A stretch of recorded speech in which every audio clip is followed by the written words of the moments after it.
moisturize and seal. So my hair, as you can see, is very, very thick. I love it because it's like wavy due to the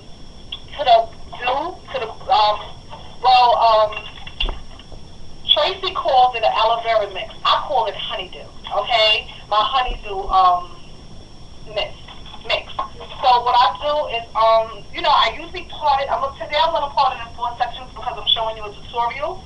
And what I like to use is a pick. I'm sorry. I guess it comes back from my Jerry curls because I used to have Jerry curls back in the days, and I just like the pick thing because it really separates and really it keeps your hair very manageable and tangle free. So I love the pick. So I'm a true champion of the pick. So what I usually do is I just like pick it out so therefore my ends is tangle free. I do this all over my head. And I also, minimizes breakage and minimizes a lot of pulling, so you're less likely to lose a lot of hair. Okay, and I'm gonna show you if you can see my new growth because you probably can't see it because it's like very wavy and my hair is wavy, so it's like you really can't tell the two textures unless I'm dry. So being that my hair is very moist and supple, you're not going to really see the real actual change. The real actual difference in the two textures. Maybe if I show you from the inside, because usually my inner roots, like in the middle of my hair, it tends to dry out more because usually that's always covered with like either the top of my hair. So here you can probably get a better view of how much new growth I'm working with. Okay. But usually this is what I do. I part my hair in 4 sections. I'm going to start with this section first. And this is what I do. I got to shake up my honeydew mix. This is aloe vera juice, rose water, and lavender water. And I just mix them. I use about 2 ounces of aloe vera juice, 2 ounces of rose water, and 2 ounces of lavender water. And the rest is just regular water. And I just use it, and I spray my scalp first, just to give it some moisturization. And be careful. Well, I need to get me a new spray bottle, because this spray bottle is not a spray bottle, it's a sprout bottle. So when I spray, I want to get more product on me than in my hair where it needs to be. But it's okay, because the skin is very soft too. But it's okay, it works out fine. But lately I've been lazy, so I haven't been parting. I've just been spraying, moisturizing, and sealing. And I noticed that my inner roots, like under here, is kind of dry because you're supposed to go in because my hair is very thick. So if I don't actually like get in here, then it's like I disregarded this spot or I neglected this spot, and we don't want to do that because that's where you will get the most breakage, where your 2 hair textures meet, and one is nice and soft, while the other is like really thick and coarse. So you definitely want to pay attention to that. And I don't spray it enough to get it wet, just enough to where it's like slightly damp and manageable. So you don't want to overly wet it because you don't want it to be wet and dripping. So just enough where it's like nice and damp and you can actually feel it. Okay? And really pay close attention to your ends. So, you don't have to overly saturate them, but just enough where you can feel like, you know that the product is on, is in. Okay, so that's the honeydew for that part. Then after, I have a moisturizer cream that I made. It's like all the products that I had that I was not getting rid of, like the pink oil moisturizer, the what do you call it? The mango butter, the green moisturizer, olive oil, or every creamy moisturizer that I had in my product stash is what I put in here. So that's basically what this is. Because I said, it has to be put to use. So why not mix them all together and just, create my own moisturizing cream? And that's what I did. And it works wonders, ladies. So, if you have stuff and you don't use it, if you're really trying to get rid of it, then just mix it all together. Some people advise against that, but you know what? As long as your hair is getting natural, essential moisturizer that it needs, I think it'll do fine. As long as you wash it and you deep condition it, you maintain it, I don't believe your hair is going to really, be resistant towards, a mixture of different products. So this is what I use. I use this amount, and I rub it together, and I concentrate on my ends first. And then I work my way all the way up to the roots. And I put a little bit only in this area, in the scalp area, because I have like massive glue growth right now, so I just want to concentrate and make sure that's saturated.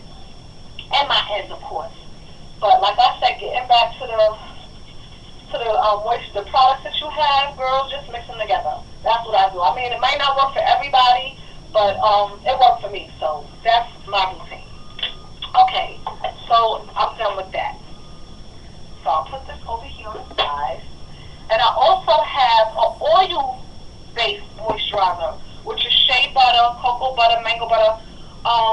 It's similar to what I have in my moisturizer for my face, but this has like all the essential hair oils, like peppermint oil, tea tree oil, lavender oil, what else?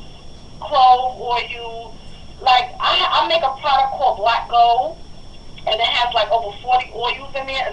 Well, not essential oils, but at least I would say like 15 essential oils and maybe 30 just carrot oil and macadamia oil, aloe oil, all the oils you can name is in there. So that's basically what that is. But it's more like it's been a creamy consistency opposed to oil base. I mean, like a oil.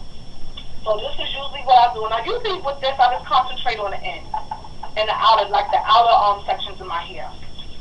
So, I mean, I work it into the scalp also, but I really mainly concentrate on the ends. Okay? And this is just a liquid version of that.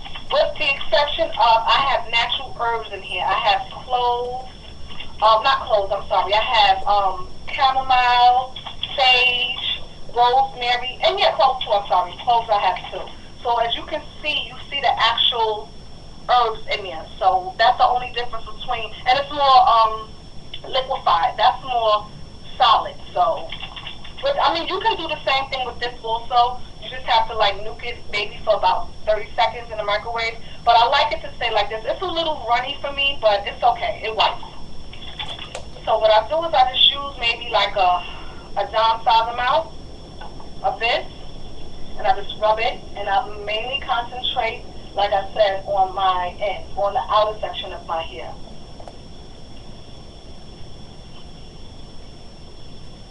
Okay. And then I comb it through to make sure it's evenly distributed, as so. And that's it. And then what I do is I twist it.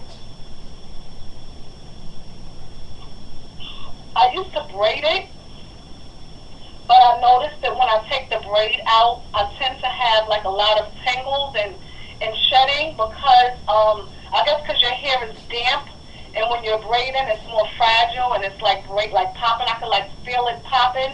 So the twisting works better for me because all I have to do is just twist it, and then like twist it around in a little knot, and then I put a little rubber band just to hold it in place, not to wrap around it, but just to keep it secure. And that's it. The braids, I would recommend if you braid your hair, to braid it on dry hair and then moisturize it after it's braided. I wouldn't recommend you braid your hair while it's wet because, I don't know, it doesn't work for me. I can't say for everybody else, because some people, they have good experience with it. I don't. I tend to have more tangles and shedding, so I'd rather just stick with the twist. There's less tension on your hair also. Okay, so now I'm going to do the other side.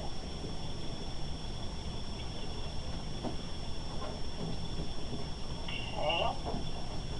And you see how soft my hair is? And it's amazing. And this stuff, oh my goodness.